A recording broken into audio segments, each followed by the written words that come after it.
with their tanks and their bombs and their bombs and their guns in your head, in your head. Hey,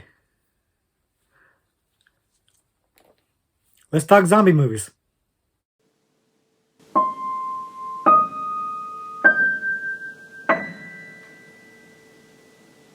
Hello, everybody, and welcome back to the Horror Movie Syllabus. My name is Professor Victor, and I'll be your host as we go through all of the essential, noteworthy, interesting, and notorious modern horror films. If you're new to the channel, I recommend you check out our introduction video. There's a link to that in the description above, and it'll give you an idea of what the Horror Movie Syllabus is about. In short, we take a look at a particular subgenre of horror, and then we look at 3 movies from that subgenre. Today we are looking at zombie movies, or more specifically, other zombie movies, because we're looking at non-Romero zombie movies. Last week we looked at the Romero zombie films, and we explained, kind of in depth why we separated the Romero zombie movies out from the rest of the zombie horde, if you will. Essentially, there were enough other good zombie movies to talk about that we decided to split the category up so that we weren't just talking about Romero. And so that's the where we're at now. The second half of this, really, the other zombies, the non-Romero zombie movies that are syllabus worthy. And let's be honest, there's a lot of them because this subgenre has gotten out of control, man.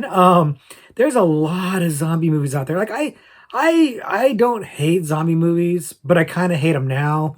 Like there's so many of them that are not good, that are derivative or boring or just trying too hard or whatever. It's like everybody and their grandma has made a zombie movie. In fact, if my grandma did make a zombie movie, it'd be kind of impressive because she's passed away and that'd be a really good zombie movie.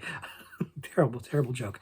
But you guys know what I'm talking about. There's just it's a saturation of zombie movies on the market lately, and I'm not entirely sure why. I haven't really dove deep into this. I know that horror movies tend to reflect society, and I'm not quite sure what it is about the zombie movie that's really resonating for people right now, other than the fact that they seem like they're fairly cheap and easy to make, so there's that.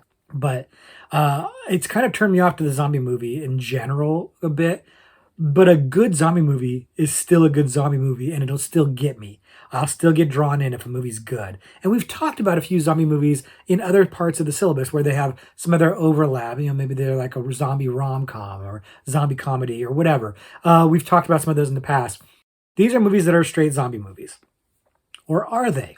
Because that's another thing we need to talk about is that what actually defines or constitutes a zombie? George Romero redefined the zombie from the voodoo roots to something new. And we talked about that in the last video. Go check that out if you haven't. Shameless plug. But the idea of what constitutes a zombie is malleable, maybe be the polite way of putting it, or it's not consistent. There's a lot of debate over this. And there's the hardliners that say zombies are undead. That is it. If you've risen from the dead, you're a zombie. That doesn't work for me as well, though, because you could say the same thing about vampires. Like, there's other things, ghouls and whatnot, that have that same overlap.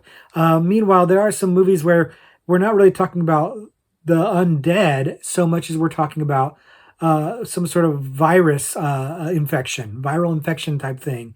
But they act exactly like the zombies that we know. Like they fit the zombie trope. And so excluding them feels weird. So I'm going to say up front that I'm going to count what is a zombie as what feels like a zombie. If it walks like a zombie and doesn't talk like a zombie, then it's a zombie. That's going to be my litmus test, if you will. And you'll see why when we talk about these movies, because there's some movies I'm going to bring up here that are excellent and that don't really technically fit the bill for zombie, and we'll address that when we get to it.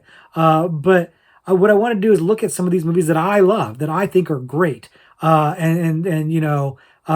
aren't the Romero zombie movies, and give them a little bit of love because there's been so much bad zombie movies out there that it's worth focusing on the good ones and reminding ourselves that, yeah, man, when the zombie subgenre is right, it's really right. It really is awesome. So that's what we're going to do today. As usual, we are going to organize the movies into undergraduate, graduate, and postgraduate level. And in this case, they're in the order in which I like them. But as I was just saying, I really like all these movies. Everything we're going to talk about today, with maybe one exception, are movies that are really high on my list. I really dig these movies. These are, for me, some of the cream of the crop of the zombie subgenre. So without prattling on any further, let's lumber our way into these zombie movies.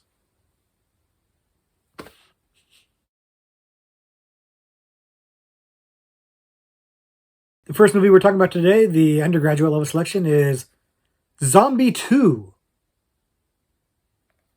Zombie 2, aka Zombie, aka several other titles, came out in 1979 and is ostensibly a sequel to Night of the Living Dead, the 1968 George Romero classic. But it's not really a sequel to that, but we'll get into that. If you haven't seen the movie, it takes place after the events of Night of the Living Dead, but like Dawn of the Dead is actually set in modern times. So it's at the beginning of the zombie apocalypse. And it follows a woman whose dad has mysteriously vanished from a boat that showed up in New York Harbor with a zombie on it. And it leads her on a quest with another man to go and find her father in a Caribbean island where they're doing some interesting experiments and really focusing on voodoo zombies, interestingly enough. And I won't say any more than that so as not spoil the movie for you, even though it doesn't really matter about spoilers because the plot is not that important. And that's the thing about Zombie 2 is that it's not really the most in-depth of stories. It's a perfectly serviceable story. There's not a whole lot of interesting thing going on there. What is interesting about the movie is certain scenes. And that's because the movie is directed by Lucio Fulci, who is a famous Italian director, more famous for his giallo films. And I'm not sure, I'm not sure we've actually talked, we've talked about Fulci just a little bit in a previous video. And I think I brought it up then, but I'm going to bring it up again now. Fulci is known for gore. It's not the only thing he's known for, but it's one of the big things he's known for. Like if you think of Fulci, gore is one of the first things that comes to mind. And for good reason. He's very good at it. He has some amazing scenes, amazing special effects. And in this movie, there's no shortage of that as well. The movie's probably more well known for a couple of these scenes than it is for the story. And it's also known again for being this pseudo sequel to Night of the Living Dead. And if you're confused by that, don't feel bad. I was too. I had to look into this a little bit. So basically, I guess in Italy, there's no law about marketing a movie as a sequel to another movie without any kind of permission whatsoever. So when a movie's a hit, they make sequels to it. And that's what this was. Now, this movie was not originally envisioned as a sequel to Night of the Living Dead. And you can tell when you watch the movie, it doesn't really have anything to do with it other than zombies. And it's not even the same kind of zombies. But despite the writer and the director not wanting to try to make it into a sequel, the producer insisted so he can make that money. And so we get Zombie 2. But there's not really a Zombie 1, except that that's how Night of the Living Dead was marketed, I guess. So Night of the Living Dead is Zombie 1, and then this becomes Zombie 2. But my video says Night of the Living Dead, and this says Zombie 2. So if you're a little OCD like me, this really messes with you. Like, I need to go and find a copy, an Italian copy of Night of the Living Dead, so I can just have Zombie 1 on the shelf, because it's driving me nuts. But I digress. That's my own issue. The movie is famous for that, being the pseudo-sequel, and also for two specific scenes. One is zombie versus shark. There is a scene where a zombie fights a shark underwater, and it is as awesome as it sounds. I should have you at Zombie versus Shark. In fact, they should have called the movie Zombie versus Shark, although it's only like a couple of minutes long, so that would be kind of misleading. But that scene is amazing, and I guess I did look research on that too. And I guess it's like a shark trainer dressed up in zombie gear, actually wrestling around with the shark. It's fun, man. It's really really cool. The other famous scene is what I'll call the eyeball scene. And that's a scene where a girl's getting attacked by a zombie who's trying to pull her through a door that he's bashed through. And there's splinters from the door. And her eye is getting closer and closer to the splinter. And just when you think it would be in good taste to cut away so you don't see the eyeball getting stabbed, it doesn't cut away. It shows it in all its graphic, gory, gruesome detail. If you have eye issues, if like eye stuff in movies bother you, this is not the movie for you, or at least that scene is not the movie for you. But it's an amazing scene. It looks fantastic. It's really, really great. And it's the stuff of legend. It's what makes this movie so notorious. And that's it. Like, there are other cool zombie scenes in there, some cool munching of flesh and stuff like that. But it's really a little bit of a slog between cool zombie fun scenes. Like, the story is, it's okay. It kind of plods a little bit. It could be tightened up a little bit. And the movie's only an hour and a half long, but it feels longer because the scenes between zombie attacks drag. And that's kind of unfortunate. The The movie really hums when it's got the zombie gore going on. That's where Fulci's at his strongest. The drama, not so much. That said, I do overall still like the movie. There's enough of the cool gore stuff, and the story's not so plotting and bad that overall I wound up liking the movie. It's just not as good as it could be. And then, like I said, the zombie scenes, especially the two I mentioned, are so good that you're left overall with a feeling of positivity, or at least I am, and you're willing to kind of forgive the slower parts of the movie. That said, as much as I find the story to be somewhat disposable, I did like that it's tied back into voodoo zombies, and apparently that was done intentionally. They really wanted to get back to the classic zombie idea, which is hysterical because they're trying to go away from what George Romero did, and then you've got a producer who's trying to make it into a sequel to Romero's classic. Really weird idea to do that. But there you go. It's a weird thing to do to try to make a sequel to the Romero movie and then not have actual Romero zombies in it. By Dawn of the Dead, you've got the established zombie trope, and they are trying to go away from that, at least to some degree. There's still the infection aspect of it and stuff like that. So some of it's still there. They're picking and choosing on that. Again, it's a bit of a mess of a movie in that sense. Not a mess. A mess is overstating it. But it's not the tightest movie it could be. But the scenes of the zombies are cool. They're good. They're fun. And it's enough for to be notorious enough to make the syllabus proper. If you haven't seen Zombie 2 or Zombie, if you think this is the kind of thing you're into, if you like zombie movies and you like some gore, then I definitely recommend it for you. If gore is not your thing, this movie's not going to be fun for you. It's going to be kind of a slog. It's going to be kind of boring. And then just too gross for you. So that's kind of my litmus test for you on that. But if you have seen it, if you've seen Zombie 2, what are your thoughts on it? Do you hold it in higher regard than I do? I like it. I feel like I sound like I don't. But I'd like to know what you think about it too. And I also like to know what you think about the sequels. I find the sequels to be pointless, really. You can ignore them. They don't have anything to do with anything. Meaningless. But if you have different thoughts on that, if you think the sequels are particularly good or should be watched, let us know in the comments below, because I'm a little lukewarm about the series as a whole. But I'd be curious to hear what you guys have to say. So let's continue that conversation down below. The next zombie movie we're talking about today, the graduate level selection, is Return of the Living Dead. Return of the Living Dead came out in 1985, and it is both kind of an homage to the Romero movies and also kind of not really a spoof, but just a comedic take on them. It really is truly a horror comedy. And then it also kind of winds up doing its own thing. All of this leading to something that makes it a bona fide cult classic, one of the better known cult classic movies, and deservedly so, because it's absolutely fantastic. If you haven't seen it before, Return of the Living Dead is a story about a couple guys who work at a medical supply warehouse, who come across some mysterious military-grade gas canisters, and when that gas accidentally gets released, it creates zombies. It reanimates some corpses in the warehouse, and then they have to fight them off. And then when they cremate one of them, the smoke from the cremation gets into the air, causes some acid rain that creates more zombies in the nearby cemetery. And the workers, along with some street punks who are absolutely fantastic, have to fight off what is now becoming a massive zombie attack. And I'll leave it there so as to not ruin the movie for anybody. But like I was saying, this movie is fantastic. It's a tremendous amount of fun. We talked last week about the zombie movies and having a bit of social commentary or deeper meanings with it and stuff like that.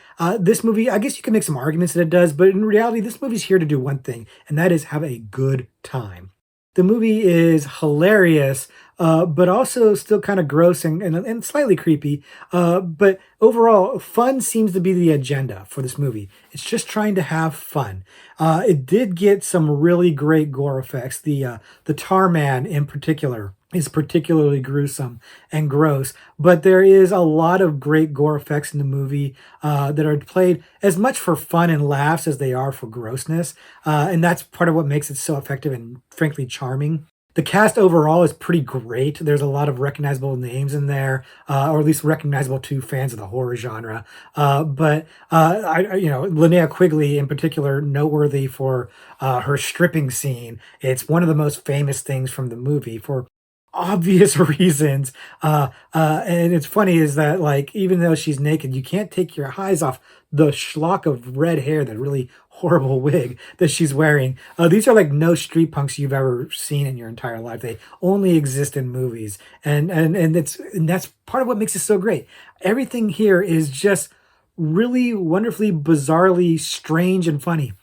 But it's kind of campy, but it's not exactly campy. It's like walking this weird line between being out and out camp and just being kind of weird horror comedy. It's funny, it's interesting, but it's also doing some fresh and original things. Like the zombies do move fast in this, and this is the movie that establishes zombies eating brains. And something that's interesting about zombie movies is they typically just out to eat human flesh. The Romero zombies are just about human flesh. Most zombie movies really are about human flesh. This is the movie that has brains and has zombies going brains and all that. This is where it comes from. So this movie has done its own little bit to establish the zombie zeitgeist, if you will, because that is something that, I mean, you ask pretty much anyone on the street, what do zombies eat? That's what they're gonna say, and it really is, it's added to the lore in a very interesting way. So while it is kind of this, again, not a spoof, but kind of the comedic take on the Romero zombie, it's also adding something to the lexicon that I think is a lot of fun. Now, there is a whole series that launched off of this. There's several sequels.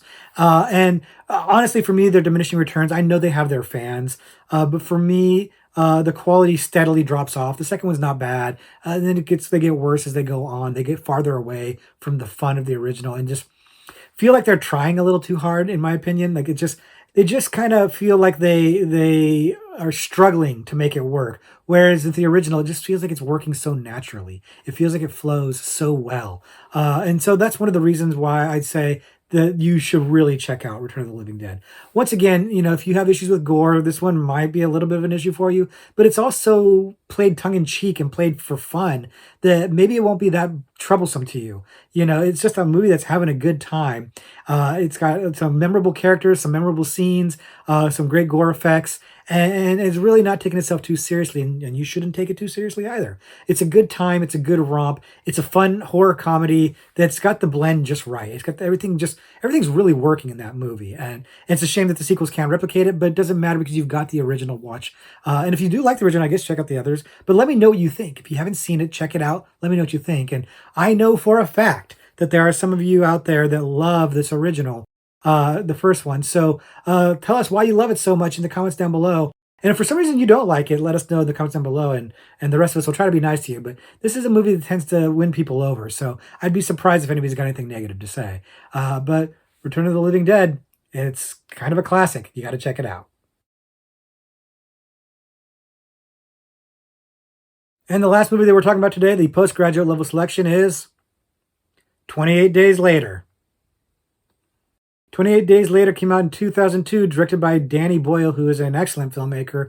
But this is where we're going to get into some slight controversy in terms of the definition of a zombie, but we'll dig into that in just a few minutes. But if you haven't seen the movie opens up with a coma patient waking up to find himself in a deserted London after the zombie apocalypse has already broken out, and he's trying to figure out what's going on. He comes across a couple of other survivors, and they're trying to make their way to a sanctuary where they can wait out the apocalypse and try to find some help. And the movie focuses a lot on their journey to get to this sanctuary, and then once they do, the military people in there running it maybe have some ulterior motives. And that's where we'll go ahead and stop so as to not spoil the movie for you. But the movie is a fascinating revision of the zombie movie in that what we're looking at are not zombies that have risen from the dead, but people that have been infected with this rage virus that has been inadvertently leaked through animal rights activist activities. They release a monkey or whatever that has the virus, and it's caused this pandemic, this contagion to spread. And so right off the bat, we're looking at a movie that arguably isn't a zombie movie. In fact, I think Danny Boyle himself, the director, says that this is not a zombie movie. But I mean, like I said, it walks like a zombie, talks like a zombie, but it actually doesn't walk like a zombie. This is where the zombies are running. They're fast in this movie. And this movie got a lot of buzz for fast zombies, even though, like we just talked about, it's not the first time it's happened. Even Romero in Night of the Living Dead had zombies that were kind of quick. So this is not as revolutionary as people thought it was at the time. If you knew your zombie movies, you knew this wasn't the first time you saw it. And then again, people making the argument that it's not a zombie movie, but it's a zombie movie, man. It's the zombie apocalypse. Like, we can split hairs about it. If you don't want to call it a zombie movie, that's fine. I'm not going to fight with you on it. But I'm calling it a zombie movie. I think it's to me it just fits the motif so well. Even though it's really more of a virus, the contagion spreads in basically the same way, and the end result's basically the same. And the people that are infected act the same way the undead rising from the grave act. So, yeah, zombie movie. What I like with this movie though is like the best of the Romero movies, it really does have some social commentary in it. And again, leading to that message that we talked about a lot last week, man is the worst monster. This movie really hammers that home. This man is the worst monster motif that tends to run through a lot of zombie movies. This one gets it done really well. And I won't spoil how and why, but man, it's really messed up. The movie, the place it goes in the last act or so is surprising and fantastic, really.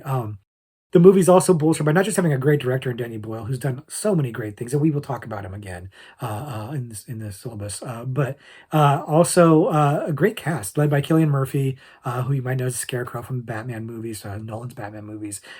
Christopher Eccleston from Doctor Who, and Naomi Harris and Brendan Gleeson. I mean, just quality actors, like a level of actor that you just don't see too much in horror movies. Like this one, it was admittedly though more of a mainstream movie, so it kind of makes sense. But the quality of acting really does make a difference. Like you buy into these characters and care about them more than you might have if it was your standard like Friday the 13th part whatever movie. So it's noteworthy that these actors are so good.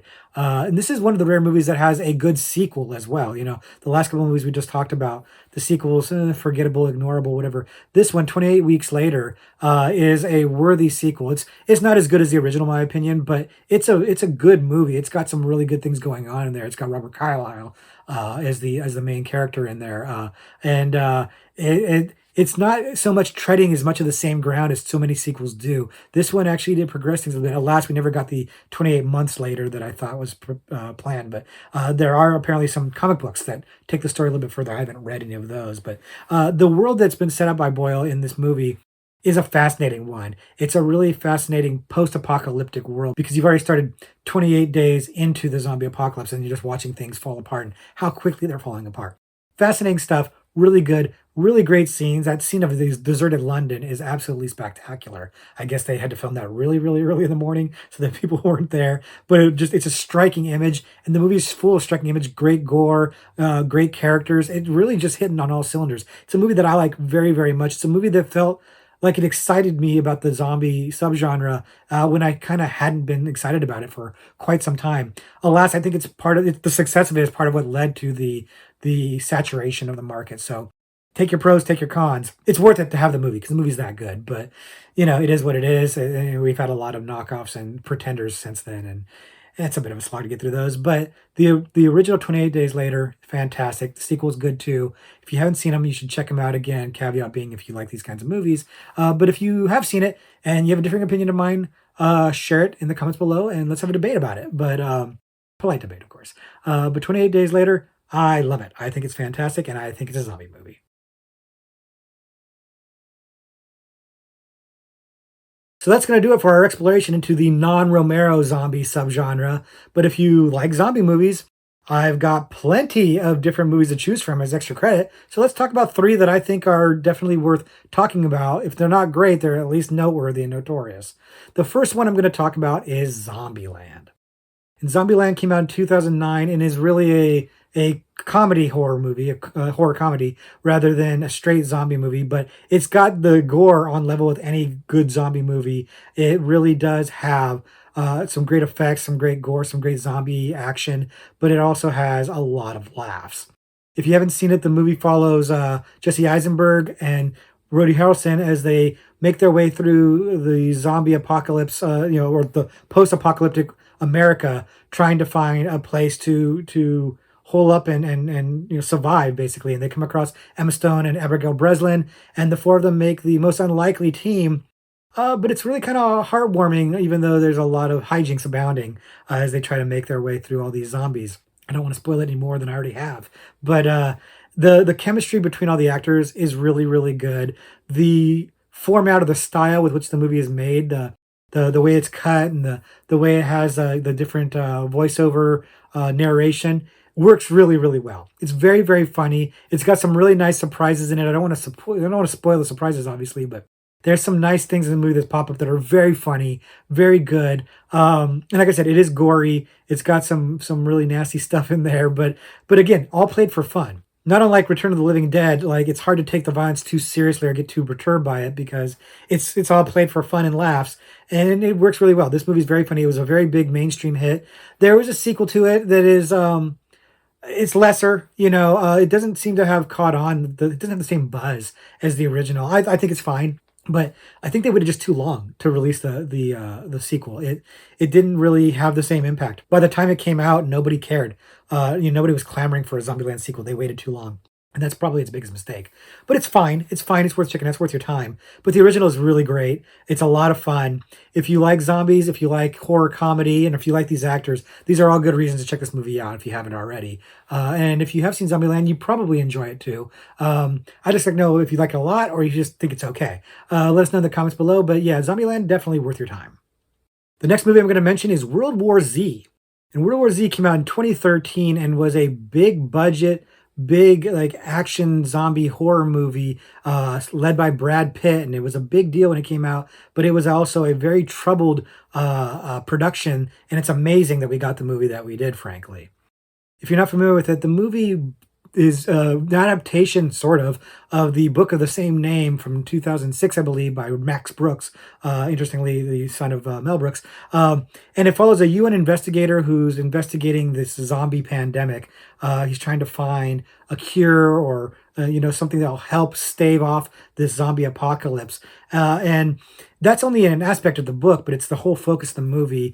And it really just kind of follows this character and the hijinks that abound when he, comes across zombies in various the locales. And I guess I'll stop there so as to not give away too much of the story. But like I said, it doesn't really follow all the book. The book is very dense and has a lot of different things going on. And this is like a part of the book, which I think is probably the right way to go because I think the book by itself would have been too hard to handle or tackle in just one movie. And maybe they were probably thinking franchise or whatever, but this was not a bad way to go. This movie kind of lucked into being as good as it is because, like I was kind of talking about earlier, very troubled production. Rewrites and script issues, budget issues, changing of directors and things. There's a lot of issues with this movie that it should have fallen apart. It probably shouldn't have even been made at all, and when it was made, it probably shouldn't have been very good. But it wound up being actually way better than I thought it was going to be. And there's a lot of big action scenes with the zombies and whatnot, and they're fine, they're cool. There's a lot of CGI, and the CGI is not bad. But what I like about it so much is that they opted at the end to go small rather than really big. They had a lot of big action scenes, lots of zombies, and then at the end they went small. They went cat and mouse in this scientific facility, and that was a smart idea. And I don't know if it was because of budget reasons exactly, or if this because of the myriad script changes and stuff. But for whatever reason, they went with this instead of a big action set piece at the end, and it was the right idea. It really brings the movie back down, grounds it again, and ends in a rather satisfying way. I really like the ending of this movie, even though some of the studio mandated tweaks to the ending. So be it. But overall, I think this worked out really, really well. I like Brad Pitt. I think he's really good in this movie. I think that the director did a good job trying to hold this movie together. And they went through a mess and came out pretty darn good. That said, while it was a successful movie, there doesn't seem to be any appetite for continuing the saga or trying to adapt the book even more, which is a little bit unfortunate because I wouldn't mind seeing where they would go next with this. It's a pretty cool idea. I mean, it's not the most original thing in the world. Like the book is set up in a format that's more original. The movie just winds up being, a zombie apocalypse movie, but it was done well. And like I said, the ending really, really works for me. That's where the movie really came together. If they had done another big action set piece, I probably wouldn't be as into this movie as I am. So that was an interesting, noteworthy thing that the movie ended so strongly that it made me be up for more. But I don't think we'll be getting any more. Did you see this movie? Did you see World War Z? And if so, what did you think of it? Do you like it? Do you think you hate it? Did you read the book? That's what I really want to know. People who are fans of the book, did you think that this movie let you down, or would you like, or are you like me, where it's like, well, it's fine. It's adapting part of the book, and wish you could have seen more of the book get adapted. I'd be curious to know about that. I'd be curious. Do you want to see like a TV series about the book? Because that would be kind of cool. Let me know your thoughts on this in the comments below, because I feel like there's a lot to talk about with World War Z. There's we barely scratched the surface of what it's all about. So let's continue that discussion in the comments below. And the last movie I'm going to mention for extra credit is a movie called Dead Girl. Dead Girl came out in 2008 and is a deeply disturbing movie, given the subject matter. And it's one that doesn't get talked about too much. And I guess when you think about what the subject matter is, you can kind of understand why this movie flies under the radar, but it's definitely notorious. If you're not familiar with it, Dead Girl is a story about two high school boys who are outcasts. They're kind of picked on. They're not, they're not popular. They get bullied and stuff like that. And they ditch school and they go to this old mental institution, and they find in the basement a dead girl. Only she's actually an undead girl. She is a chained up zombie. And they can't believe what they found, and they decide they're not going to tell anybody, and instead do their own thing with the dead girl. And their own thing is really horrible, because man really is the worst monster. And I'll leave it there, in part out of good taste, and in part so as to not spoil the movie. This movie's a tough watch for a couple of reasons. The biggest and most obvious one is well, let's just head on. Sexual assault. Like, you have boys that are sexually assaulting this zombie girl who's chained up in the basement. And I guess their rationale is that she's dead, so she's not really alive. As if this makes it okay, and it makes makes them not have something deeply, deeply wrong with them. And the movie delves into a lot about, one of them being 100% in on this plan and the other one being very, very uncomfortable with it. And I think that you're supposed to really resonate with that and really sympathize with the boy who's uncomfortable with it. But this leads me to the second reason why I think this is such a tough watch, and that is there are no likable characters in this movie. That boy that you're supposed to connect with and side with, who's kind of not into this, he, first of all, is not shown to be very likable from the beginning of the movie. And secondly, it does wind up going along with it for a large part of the movie. So that's a big problem. And like, they keep trying to make him more identifiable or likable by showing how he gets bullied and showing that he likes this girl and stuff like that. But none of it works, man. You don't like anybody in this. You don't like the bullies. You don't like the girl he likes even. Like, everybody in this movie is unlikable. You're kind of rooting for the zombie. You feel bad for her, and that's who you're identifying with and rooting for. And that makes it a tough watch. It's hard to get behind anybody. I wanted to like this movie more than I do. This is probably the one movie we're talking about today that I don't particularly love. I don't hate it. I think it's a good movie. I don't know if I'd say it's really well made. It's made okay. It's fine. It's good. It's getting the job done. I really like the concept. I think the concept is bold. It's frankly fairly original. Saturated zombie marketing. You don't see this one very often. Really dark, really disturbing, and unfortunately probably a little realistic, but it doesn't do enough with it. At the end of the day, the message that gets sent with this is not really hitting. Like, I'm not even quite sure what the filmmakers are trying to say. They have a premise that you could say something really interesting, and instead it kind of just comes off as a little bit like exploitation, and not particularly fun exploitation at that. So that's where the disappointment lies in. This is a very notorious film. Like I said, it doesn't get talked about a lot, but the people that know it, and they know it for the reasons that I'm telling you about. This movie is not for everybody, and I'm not really recommending it for you. I'm just letting you know that it's out there. I don't think it's an important movie. I do think it's an interesting movie, but I think it's more interesting by what they didn't manage to do with it than by what they did.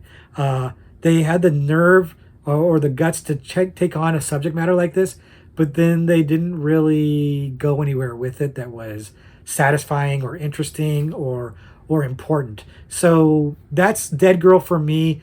Not really suggesting you watch it, but if you've seen it, let me know what you think. Am I missing something? Is there something deeper here that resonated with you that didn't click for me? Let us know in the comments below. If there are or reasons that people should watch this, let us know, because I want to be fair and give it a fair chance. I had different expectations for this movie, and it didn't meet those expectations. Again, I don't hate it. I don't think it's terrible. I just don't think it's great, and I wanted something different. So that's Dead Girl. Do with it what you will. So that's our exploration into the zombie subgenre, the non-Romero zombie subgenre. And like I said, there's a lot to choose from, a lot to go through, but most of these are cream of the crop. They're good movies. They're great movies. And you know, you kind of can't go wrong if you like zombies. This is a great place to start. And now it's that time of the video where I answer a horror trivia question live on camera, and you get to see if I'm smart enough to get it or if I'm just a fraud of a professor. And I'll give you a chance to answer the question as well. Horror trivia pursuit card in my hand. And I'm going to look at the gore and disturbing category on the card, because that seems to fit with today's video. So here's the question. Although released as Dead Alive in North America in 1992, what was the original title for the film? So what's the original title for Dead Alive? I absolutely know the name of this movie. I know this movie. We've actually talked about this movie. Yeah, didn't we? Yeah, we talked about this movie a while back. Great flick, fun, gory. Peter Jackson movie. So it's an early Peter Jackson movie, and he's having a blast. And if you are willing to have a blast with him, I think you can have a lot of fun with this movie. I don't need to go into too much. I've talked about it already. But I do like this movie. I am familiar with it. It is a cult classic. So you probably, if you are into cult films and like that, you might know the answer to this, but you might not.